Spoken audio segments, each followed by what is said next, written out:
Por escrito. Por escrito. Bienvenidos a un programa más de Por Escrito. Estamos en Radio Anáhuac. El día de hoy nos acompaña... Sean ustedes muy bienvenidos. Mi nombre es Cecilia Durán Mena y seguimos atrapando lectores para nunca dejarlos ir.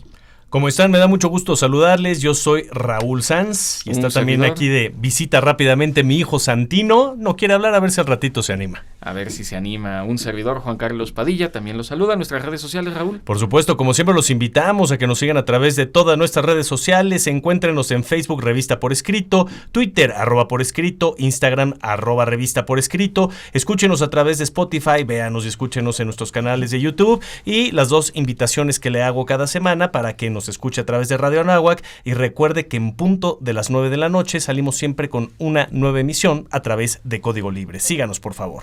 Bien, la pregunta del día, mi querido Raúl, es... ¿y tú haces trampa cuando juegas? Híjole. Vamos a nuestros pretextos literarios. Pretextos literarios. Pretextos literarios, que si eres un tramposo, Raúl, nos están diciendo. Pues eso dice mi chamaco, ¿sí? Pero ahorita que termine el programa vas a ver. ¿Cuál es el pretexto del día de hoy, mi querida Ceci? Hoy traemos un pretexto muy lúdico. Vamos a hablar del juego, pero también vamos a hablar de la trampa. Entonces, creo que este es un gran pretexto porque nos va a dar, como cualquiera de las acepciones del arte, una manera muy lúdica de aproximarnos a algo que siempre a veces nos aproximamos con un poquito de seriedad y a lo mejor un poco de rigidez. Hoy nos vamos a relajar, hoy vamos a jugar y a lo mejor hasta hacer trampa. Sí, yo creo que es algo bastante divertido porque hablar del juego, yo creo que a todos nos gusta llevar a cabo juegos, ¿no? Los juegos de mesa, los juegos de cartas, por ejemplo. Yo soy muy fanático de jugar al póker o sus vertientes, ¿no? Pero dentro de la literatura también podemos encontrar el juego.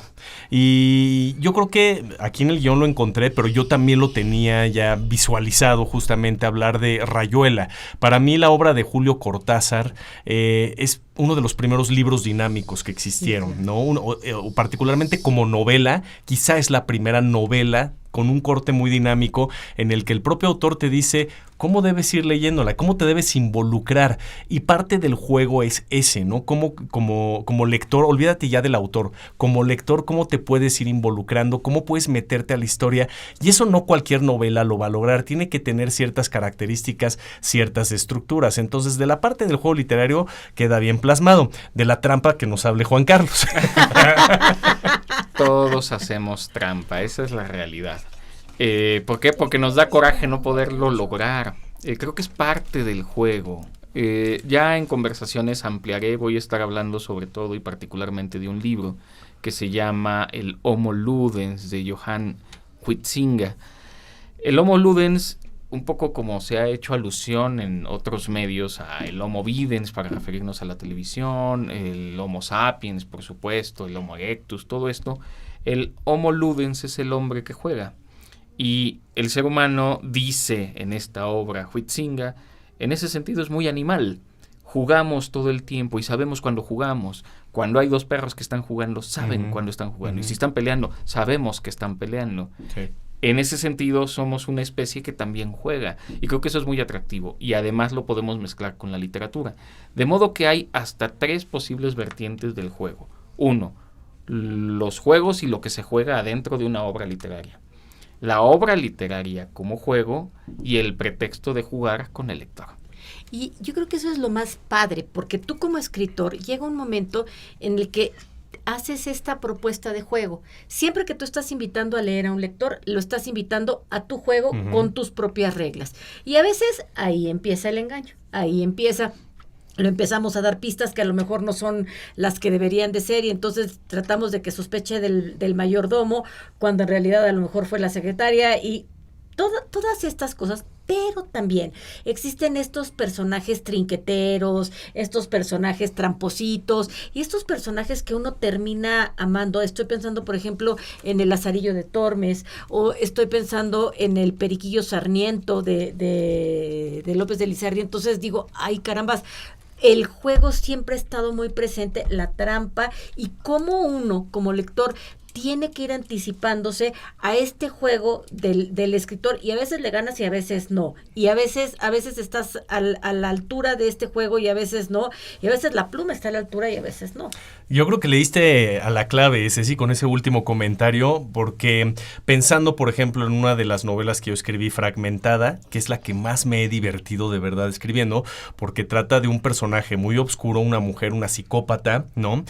Y este libro se los dejo leer a mis alumnos para que hagan un ensayo. Me gusta mucho ver cuál es la opinión de ellos sobre algo que yo escribí.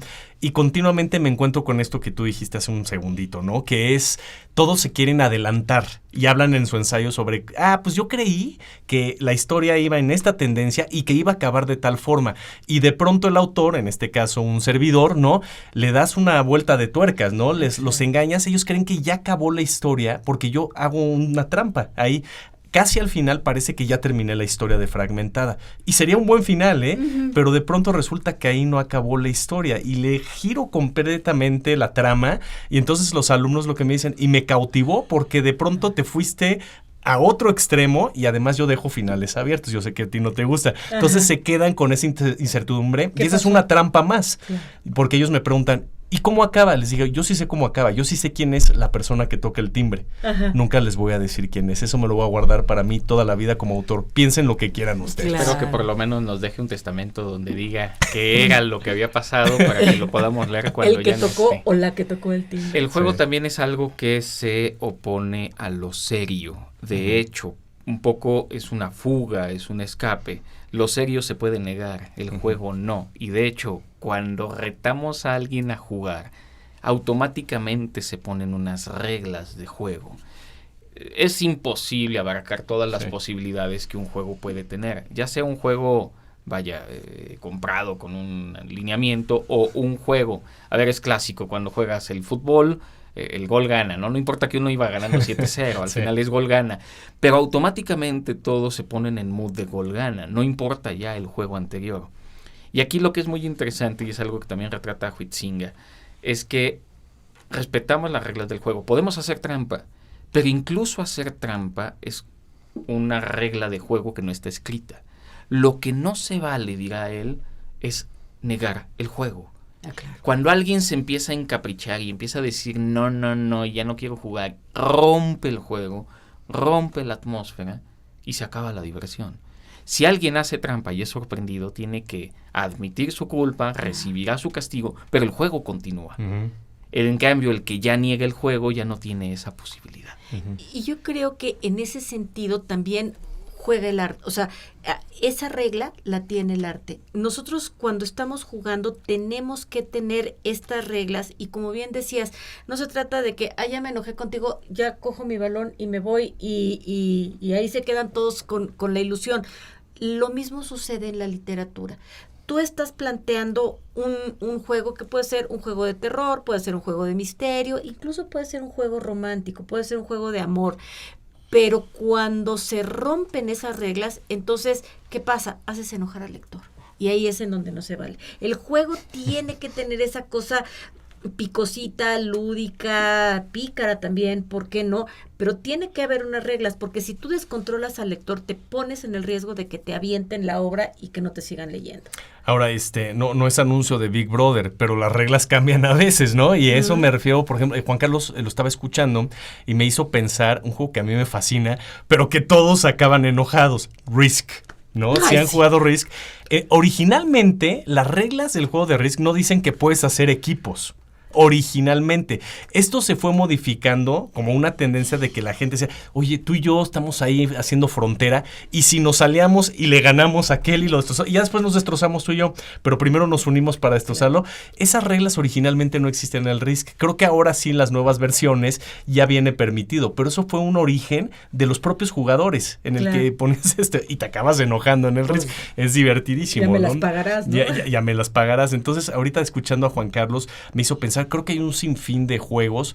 También estaba pensando en la película del juego, no sé si la vieron con Michael Douglas, viejísima de los años 90, y Sean Penn. Al ratito igual y platicamos un poquito de ella, pero me parece otro caso ejemplar de un juego y de muchas trampas alrededor Sí, de... claro. Viejísima de los años Sí, 90, sí. me hace sentir terriblemente mal. Pues, Pero bueno, es que, oye, es ya parte estamos del ahí. juego de la vida esto de Exacto. crecer y andar Ay, cantando cállate. velitas, que ya está próximo también un cumpleaños de aquí, ¿verdad, mi querida Ceci? Ay, mañana. Pero bueno, vamos a continuar con los juegos y vamos a la siguiente sección.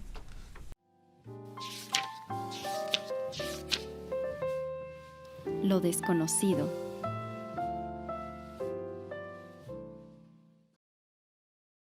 Hoy yo les quiero hablar de algo que hasta la palabra me encanta. Se llama el trampantojo. Ay, santo cielo, ¿qué es el trampantojo? A ver, la palabra surgió como un tecnicismo que fue empleado en el campo del arte. Nació de la lexicalización de tres palabras: trampa ante el ojo, trompe-l'œil, según reza la etimología popular, y es que se refería a este efecto que se logra en la pintura y también a veces en la arquitectura, en el que estamos engañando a la vista mediante el uso de una perspectiva o de entornos arquitectónicos, de manera que en realidad es una superficie plana o casi plana, pero se percibe como un espacio de profundidad y de volúmenes que van entrando y saliendo, lo que se da muchísimo en murales o en frescos que están en el techo. Por ejemplo, quiero que ustedes se imaginen que están entrando a una iglesia en Roma y dicen: qué trabajo de estuco más maravilloso, y cuando se fijan bien y entonces ponen el ojo en aquello que están viendo, se dan cuenta que no hay relieve. Lo que hay es un dibujo muy bien hecho, y este es el trampantojo, que ha sobrepasado no solo los límites de la pintura y la escultura, porque esta pintura lo que quiere semejar es este relieve que debería de haber hecho un escultor y en realidad hizo un pintor. Bueno, pues también entra en muchas, digamos que hay también parte de esta ilusión que engaña a alguien haciéndole ver lo que no es. Esto, por supuesto, sucede muchísimo en la literatura, pero también en otras partes. ¿Qué es un trampantojo en la cocina, por ejemplo? ¿Y qué es un trampantojo en la literatura? O sea, un trampantojo en la cocina es cuando nosotros queremos hacer que algo sepa a diferente, que le queremos dar, por ejemplo, un sabor de acitrón, o le queremos dar un sabor de algún condimento que es muy caro, y utilizamos alguna trampita culinaria para que adopte ese sabor, o un sabor por lo menos muy próximo. Pero en la literatura, ¿verdad? ¿Qué es un trampantojo? Cuando mañana tendremos otros nombres, recibió en el 2019 el premio Alfaguara de novela. ¿Y por qué?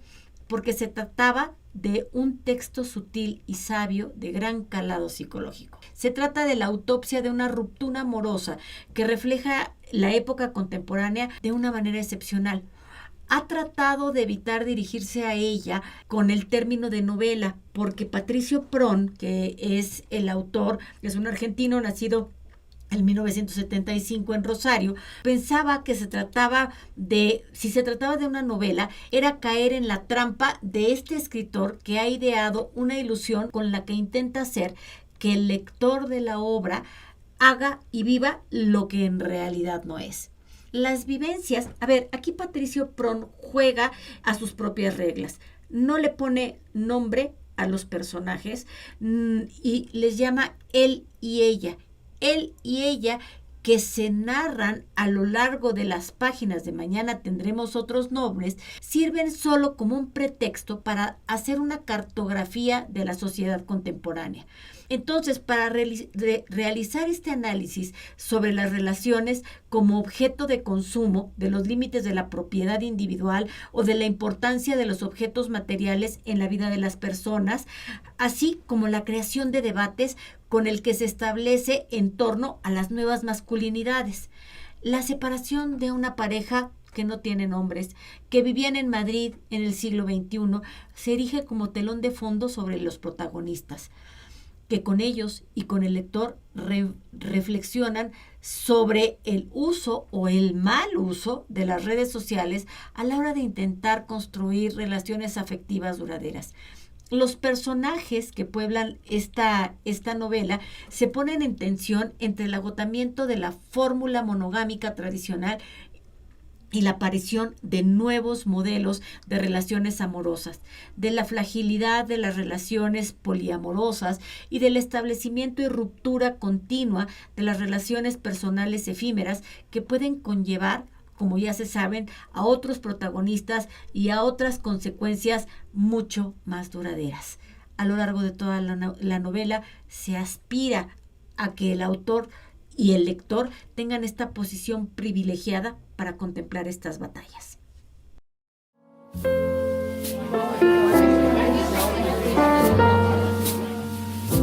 Conversaciones.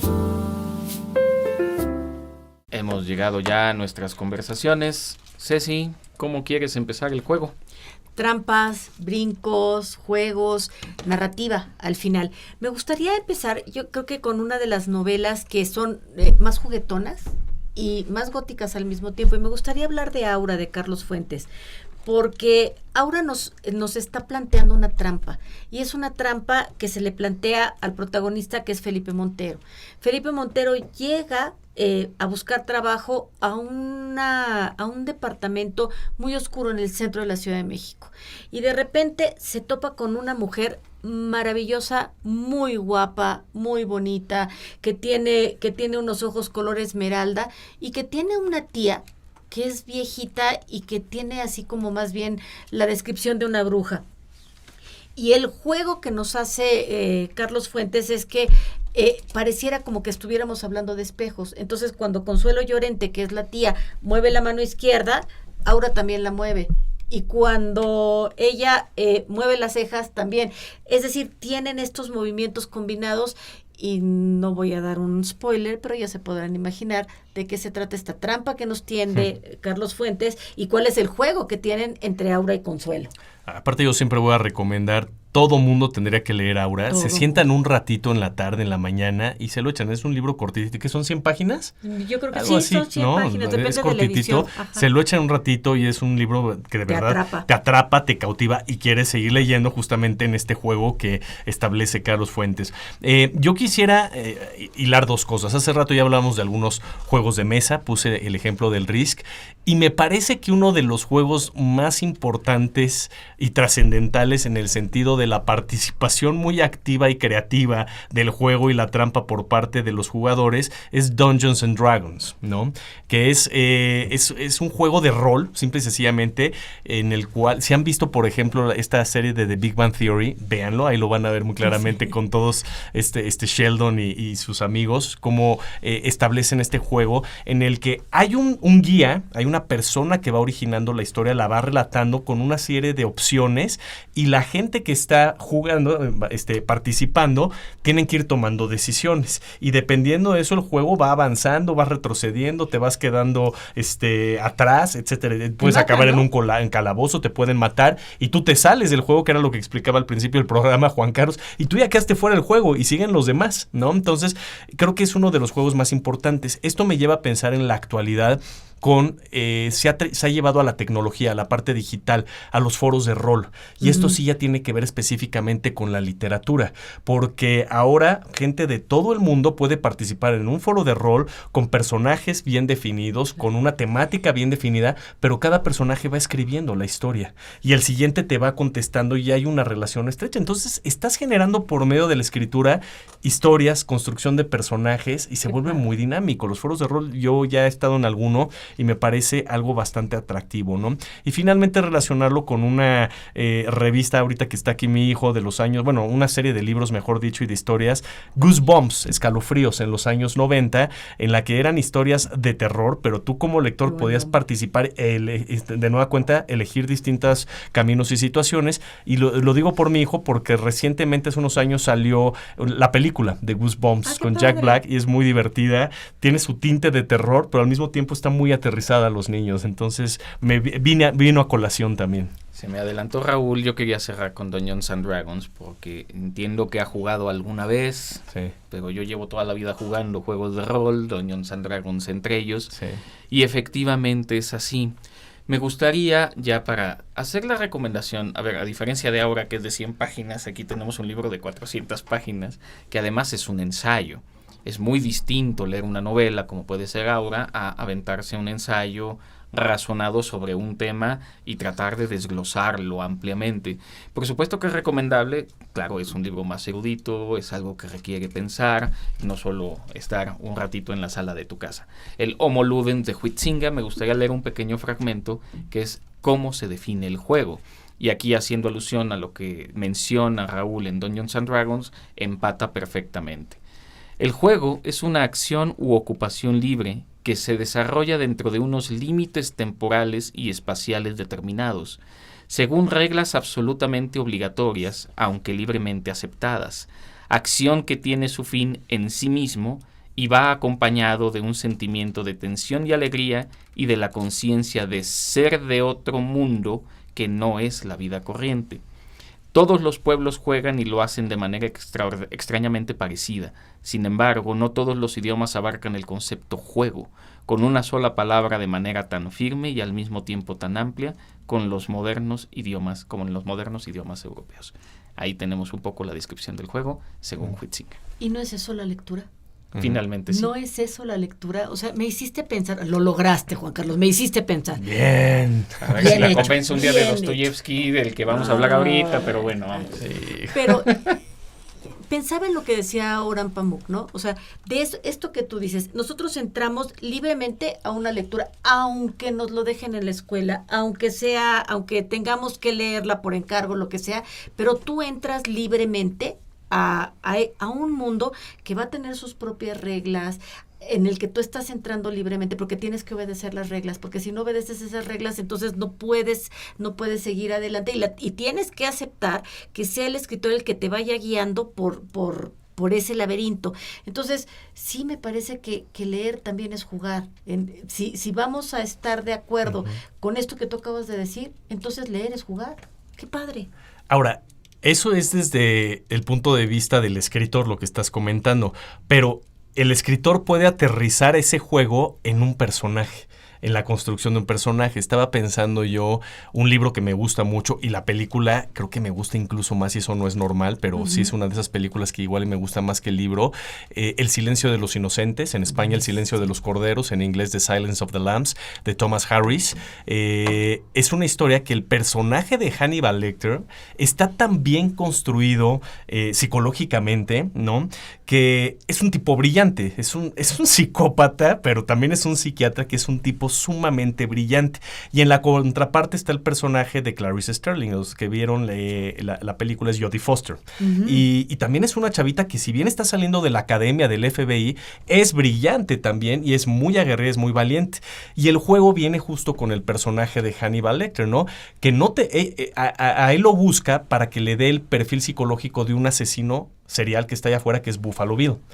Él sí puede construir y puede llegar al fondo de quién es ese asesino. Sin embargo, nunca se lo dice a ella. Le da las pistas, le hace unas trampas. Hay un caso muy específico en el que la manda primero a que busque a un transexual que él mismo asesinó, pero que tuvo sus que veres con Buffalo Bill, para que ella vaya atando los cabos solita. Le va dando pistas, pero también le va haciendo trampas para ver qué tan brillante es y para ver qué tanto vale la pena ayudarle. Cuando se da cuenta que sí es una chavita inteligente, decide empujarla todavía más. Y juega con ella, ¿no? Porque le decía, ¿tú quieres que yo te dé pistas? Sí, pero tú me vas a... Sí, quid pro quo. Quid pro quo. Si tú me cuentas, yo te cuento. Exactamente, ¿no? Entonces, me parece uno de esos libros muy, muy brillantes en el que el propio personaje es el jugador y es el que te pone las trampas también. Que es un poco lo que le pasa a Sherlock Holmes también en las historias, donde le están picando la cresta y él está entrando al juego y él lo sabe. Y sabe que no va a poder avanzar hasta que vaya resolviendo los acertijos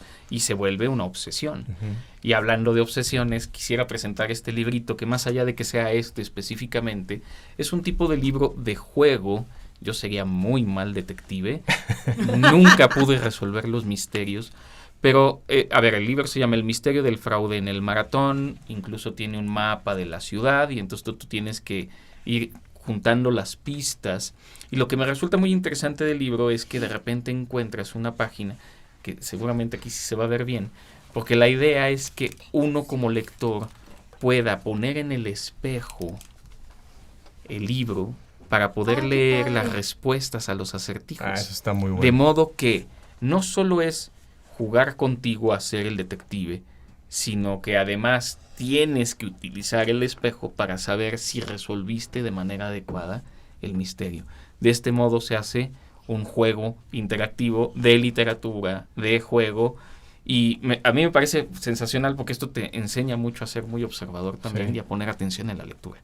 Fíjate que decía Chesterton que cuando tú escribes una novela de detectives, una novela policíaca, estás jugando en realidad. ¿Y quién va a ser la mejor exponente de este tipo de juegos? Agatha Christie. Y Agatha Christie tiene una novela que además la han llevado mucho al teatro, que es esta novela de 10 negritos.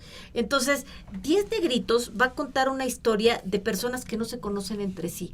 Y ella empieza a tejer pues toda la trama en la costa inglesa y resulta de que sin razón aparente cada uno de ellos va a empezar se va a ir metiendo en este misterio y como la canción de los perritos, ¿no? Y realmente esta mujer rompe la idea de lo que está sucediendo en términos de ¿quién habrá sido? ¿Será un asesino serial? ¿Qué estará sucediendo? Y entonces empieza a jugar ella también, hace collage con las notas, empieza a tratar de hacer mapas, etcétera. Es, yo creo que una de las novelas más leídas de Agatha Christie y yo creo que sin duda la más lúdica. ¿Sabes? Me hiciste pensar, ¿sabes quién es muy bueno como autor contemporáneo haciendo ese tipo de historias también? John Katzenbach. Sí, claro. Es un autor que además, ¿no? Perdón, el psicoanalista sobre todo. El psicoanalista, sí. Pero ¿sabes qué? Yo creo que es la característica principal, que él empezó siendo periodista. Y yo siempre he dicho que un periodista es un gran investigador, ¿no? Entonces, a partir de eso creo que cuando le dio el giro a su vida para convertirse en novelista, yo he leído varias de sus obras. Debo decir que todas tienen más o menos la misma estructura. Entonces, si ya leíste el psicoanalista y vas leyendo las demás, tienen cosas parecidas, como que no se sale de su estructura y quizá entonces ya se vuelve tendencioso.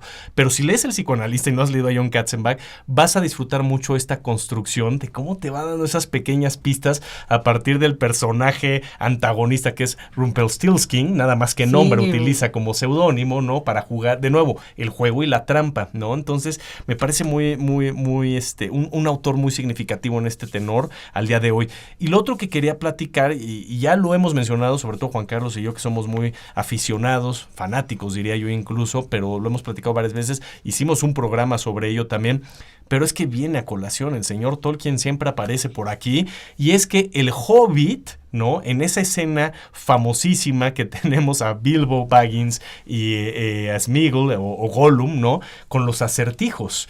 Y a ver si Juan Carlos me da respuesta a esto, porque yo siempre lo he pensado, cada vez que leo el libro del Hobbit y cada vez que veo las películas en esa escena, siempre digo, ¿es trampa lo que le hizo Bilbo a Gollum? Absolutamente.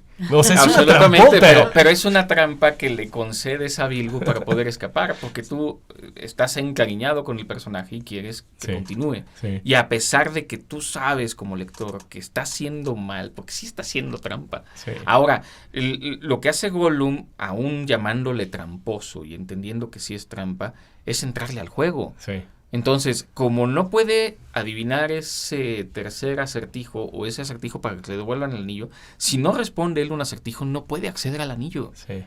Entonces, entró al juego a pesar de la trampa del mismo autor. Es muy interesante, pero yo estoy completamente convencido de que es una, yo también, y es lo que decíamos hace rato, ¿no? Y ahí el juego cambió de regla al final, porque había unas reglas iniciales, eran los acertijos, y ahí sin querer queriendo es lo de que ¿qué traigo en mi bolsillo? Pues eso no era así, ¿no? O sea, ya no fue un acertijo, es una trampota, pero bien lo dice Juan Carlos, pues había que salir con vida. Ni hablar. Pues yo voy a empezar a hacer trampa y voy a poner reglas en este juego para que no me gane Raúl, porque yo también quería quería hablar de Bilbo, pero pues ya se me adelantó. Pero vamos a hablar para darle un caramelo salado a Cecilia. Vamos a hablar del jugador. Necesitamos hablar del jugador. El jugador sí me gusta. El jugador es la obra menos dostoyevskiana de Dostoyevsky. Por eso me gusta. Sí, es muy distinta. A ver, lo que me gusta mucho de esta novela es una novela que se escribió en una semana, se la dicta Dostoyevsky a su secretaria, que terminaría siendo su segunda esposa porque tenía apuro económico. Y está basado de alguna manera en la vida real. Cuando yo agarré el libro pensaba que era sobre fútbol y en realidad era otra cosa totalmente. Y es esta ambición de, particularmente el ruso, de hacerse rico rápidamente. Pero lo interesante del carácter de Alexei Ivanovich en la novela es que es capaz de dejar todo por el juego por un lado y por el amor por otro lado. La frase final es extraordinaria. Yo no sé qué haré hoy, pero mañana continuará todo. Y es que el jugador es este ser humano que tiene la capacidad de apostar todo a una partida y jugarse la vida apasionadamente a ello. Y el que juega se apasiona. Tan es así que termina hasta emberrinchado. Tan es así que termina haciendo trampa. Pero es parte del juego mismo. Yo creo que esta novela a la que se refiere Juan Carlos es muy importante porque, número uno, se aleja de esa victimización rusa, porque en este caso uno de los personajes principales, no es el principal, es la abuela. Y la abuela es una mujer muy rica y trae a sus rémoras alrededor. Y resulta de que se la llevan de vacaciones, un poquito por gorrearle la vacación, un poquito también pues por hacerle manita de puerco y herédame a mí, no, herédame, en fin. Y la viejita decide que se va a ir al casino. Y entonces aquí empieza la diversión del lector. Y yo creo que Dostoyevsky estaba muy divertido cuando estaba escribiendo esta novela. Y entonces empieza la viejita a apostar. Y todos los demás a decir, hay que sacar a la abuela del casino, si no aquí nos vamos a quedar sin herencia. Es buenísimo porque, como no lo hacen otras novelas, en esta hay un Dostoyevsky muy, muy lúdico, muy sarcástico, muy irónico y muy conocedor del alma humana, porque entonces ya no sabes si de verdad están queriendo, sí sabes, están queriendo como cuidar, y ahí está la trampa, a la abuelita, porque que no se nos vaya a enviciar la abuelita, pero en realidad lo que están queriendo es cuidar su propia herencia. Sí, claramente, porque además la idea era, estaban todos reunidos ahí porque la abuelita ya se estaba muriendo y de repente hace su aparición y está hecha una pieza la señora. Es que, ¿sabes qué? Yo creo que como novelista, las historias que más vas a disfrutar cuando las escribes es aquellas en las que te diviertes, aquellas en las que te quieres salir de la estructura demasiado refinada, ¿no? Muy, muy apretada, muy con un lenguaje quizá pues demasiado formal, ¿no? Y cuando realmente ahorita que estoy en el doctorado, ¿no? Juan Antonio Rosado dice claramente algo con lo que yo comulgo, que vengo comulgando desde hace mucho tiempo, antes de leerlo siquiera él. Cuando tú construyes un personaje, le tienes que dar el lenguaje que ese personaje debe tener de acuerdo a su contexto, de lugar de origen, etcétera. Si tu personaje es de barrio, no va a hablar refinado, ¿no? Entonces, dale un lenguaje apropiado de barrio y no le tengas miedo a generarle ese lenguaje, ¿no? Esa estructura, esa construcción de personaje. Y eso me parece muy divertido. Yo decía hace rato, ¿no? Cuando yo hice la de Fragmentada, no ha habido novela que me haya divertido más, porque las cosas que tú no harías en la vida real, ¿no? Las puedes plasmar en un personaje. Y para mí fue un juego. Para mí escribir Fragmentada fue un juego en el que me divertí muchísimo, a diferencia de otras novelas que sí les quise dar un enfoque más profundo, más estético. Aquí me divertí tremendamente con un personaje. Yo creo que escribir siempre debería tratarse de eso. Diviértete. Hay que divertirse. Estoy de acuerdo. La princesa Turandot ha prometido casarse con aquel que pueda resolver 3 acertijos. Y es de manera un poco similar a lo que ya dijimos sobre Bilbo. Ya me digan ustedes. Por supuesto, hay quien va a intentar osar casarse con la princesa Turandot. El primero de los acertijos es: en la oscura noche vuela un fantasma iridiscente, se eleva y despliega las alas sobre la negra e infinita humanidad. Todo el mundo lo invoca y todo el mundo lo implora, pero el fantasma desaparece con la aurora para renacer en el corazón, y cada noche nace y cada día muere. Empieza así la princesa Turandot. No me va a dar tiempo de contar los 3, que es lo que me hubiera gustado. La cuestión es que el príncipe va a resolver los 3 acertijos y la princesa va a decir: sí, pero no me caso contigo. ¿Es trampa o no es trampa ya no querer cumplir la palabra que había dado para ello? El príncipe también va a jugar con ella y le va a prometer un nuevo acertijo. Si ella lo resuelve, entonces ella puede no casarse con él. No nos perdamos la gran ópera de Giacomo Puccini, Turandot. Cerramos el programa, por favor. Pues yo quiero agradecer especialmente a Elizabeth Prado González, a la confección de este guión. Seguimos atrapando lectores para nunca dejarlos ir. Pues también agradecerles, como siempre, la edición, el trabajo de Carla Ángeles, Daniela Muñoz y Jocelyn Cabrera, que sin ellas es imposible la realización de este programa. Yo soy Raúl Sanz. Nos vemos y escuchamos la próxima semana. Un servidor, Juan Carlos Padilla, también se despide, no sin antes agradecer al buen Lalo, a Diego Lome, que su vida literaria, y a Sofía Aranca, que su vida literaria sea un juego. Bye, Santino. Diles adiós. Adiós. Ultimátum.